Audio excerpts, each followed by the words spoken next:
संघ ने उत्साह दे के आगे बढ़ा। देखो, निराश होने की कोई आवश्यकता नहीं, हमारी दोनों फेल हैं।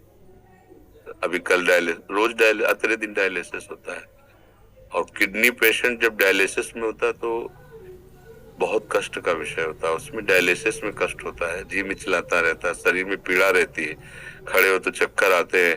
अच्छा, हाई क्वालिटी की व्यवस्था है, साधारण व्यवस्था नहीं तो हम तो समझते हैं कि साधारण आदमी की तो कैसे ऐसी व्यवस्था होगी। आपने ट्रांसप्लांट करा लिया? हाँ, अब क्या है कि अगर हमारा चित्त इन सब बातों में लगा है तो हम दुखी हो जाएंगे। हमारा चित्त अगर प्रभु में लगा है तो सब बढ़िया। अच्छा, कितने साल चलेगा ये ट्रांसप्लांट? विचार करके सोचो, एक सीमा ही तो है ना। ये कितने साल शरीर चलेगा? चाहे हम कहे कुछ भी कर लो, एक समय तो निश्चित है ना यहाँ से जाने का। वो समय पक्का है जाने वाला। जब जाने वाला पक्का है तो मुझे जहाँ जाना है वहां की तैयारी करना चाहिए। यहाँ से तो जाना है। ये हमारे लोगों के ऊपर कृपा है कि हमारे पास एक साथी है हमें हर समय संबोधन देने वाला कि रमो मत, यहाँ तुम्हें यहाँ से जाना है। जैसे कैंसर है ना, ये कृष्ण मिलाने के लिए साथी मिला है। किडनी खराब है ना, वो श्री जी से मिलने के लिए प्रेरित कर रही। हमको नहीं डरना चाहिए। मृत्यु एक बार होगी, जो शरीर के भोग है हम भोग लेते हैं, पर हम भजन में लगे तब। हम लोगों की क्या इच्छा होती है कि शरीर स्वस्थ हो, हम भोगों को भोगे, मौत से आ रहे। कब तक रहोगे? मरना तो पड़ेगा ही, आज नहीं तो कल। इसका नाम मृत्यु लोग है। जब जितने आए वो गए, फिर हमको भी जाना, चाहे महात्मा हो चाहे दुरात्मा, मरना तो सबको पड़ेगा। लेकिन मर के फिर मरना ना पड़े, ये खास बात होती है। हमारी आखिरी मृत्यु होनी चाहिए। अब इसके लिए हमें भजन करना चाहिए। डट के भजन करो, राधा राधा जपो। ये सब टिकाऊ चीजें नहीं है। इसमें कभी सुखी मत हो कि हमारी किडनी बदल गई, तो मन को विश्वास मत दिलाओ। इस बात से दुखी मत हो कि हमारी किडनी का। दोनों बातें हम संबोधन इसलिए कर रहे कि रास्ता बन जाएगा। एकमात्र प्रभु ही हमारे सुख का साधन है। अगर हमारा प्रभु का चिंतन होता है तो दोनों फेल है। देखो, आपके सामने बैठे हैं, और कल डायलिसिस हुआ है, और डायलिसिस में जो प्रसाद पाया था उसके अलावा नहीं पाया। अब जाके 10:30-11 बजे पाएंगे अपनी, और 1 बजे से दिनचर्या, 1 बजे रात्रि से।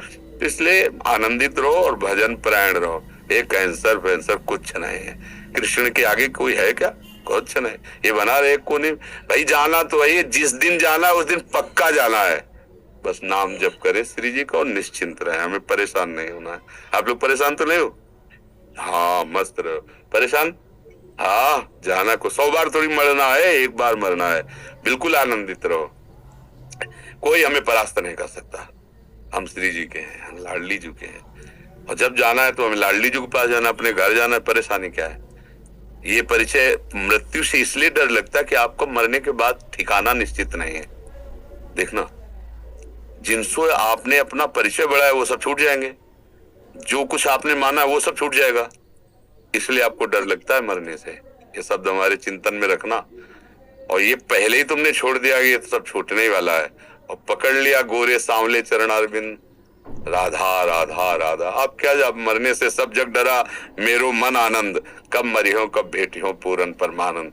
अपने प्यारे से मिलने के लिए अरे यही देख लो, 2 मित्र बनते हैं और उनका परस्पर वियोग होने का अवसर होता है तो फांसी चढ़ा लेते हैं अपने शरीर को, जहर खा लेते हैं कि हम तुम बिना नहीं जिएंगे। मृत्यु ऐसे हंसते हंसते स्वीकार कर लेते, नहीं कर लेते। अब देखो ना कितनी बातें आती समाचार, वो लड़के ने जहर खा लिया, उनके परिवार में विरोध था इसलिए मिल नहीं। मृत्यु कोई बहुत भयावह वस्तु है? अरे 2 प्रेमी एक मतलब जरा में अपने को नष्ट कर देते हैं, जरा से प्यार में नष्ट कर दे। हम बड़ा प्यार कर रहे हैं प्रियालाल, फिर हमें मृत्यु को डर लगे, मतलब अभी प्यार हुआ नहीं प्रियालाल से। नहीं, प्रियालाल से अपनापन हो जाए। मृत्यु क्या है? जाना तो है ही एक दिन। मस्त रहो, नाम जप करो, और भूलो मत प्रियालाल को। ये किडनी टिकाऊ नहीं है, इसका स्थायी इलाज श्री जी की प्राप्ति है। जिनकी ठीक है वो कब चले जाए कोई पता नहीं। निकले, रोड में पहुंचे, बटोरने लायक शरीर हो गया। ये बुरा लगता है सुन करके, लेकिन कहानी ऐसी ही है। कब कहां काल हमें रौंद दे कुछ पता नहीं। इसलिए हर समय सावधान रहो। राधा राधा राधा राधा, आनंदित रहो। दवाइयां तो आपकी भी चलती होंगी, हाँ मस्त रहो, दवा लो और राधा राधा राधा। पत्नी नहीं दी, पत्नी आई है, किसी ने किडनी नहीं। हाँ हाँ, वास्तविक तो वही पत्नी है जो मतलब अपने पति की प्राण रक्षा के लिए। अब शाम को 9 माला करता हूँ राधा रानी को, और एक बेटी का भाव आता है राधा रानी का। कोई भी, हमारी श्री जी तो ऐसे लाल जो ऐसे कोई भी भाव कर लीजिए, कोई भी भाव कर लीजिए। धन्यवाद है आपको कि आपने अपने पति के लिए ऐसा समर्पण किया, बहुत सुंदर। भगवान की कृपा है आपके ऊपर, ऐसा ही होना चाहिए। एक दूसरे का प्यार जो है ना पति पत्नी का, ऐसा ही होना चाहिए। ये बीच में राक्षसी भाव डिवोर्स आ गया है ना, इसको हटा देना चाहिए। ये राक्षसी भाव से सुख वांछा से पागल होकर के लोग ऐसा करते हैं। वास्तविक तो ये कि जब हम दो मित्र मिले हैं तो एक दूसरे के प्राणों को समर्पित करते हुए आगे बढ़े। हमें बहुत अच्छा लगा है सुनकर कि आपकी पत्नी ने आपको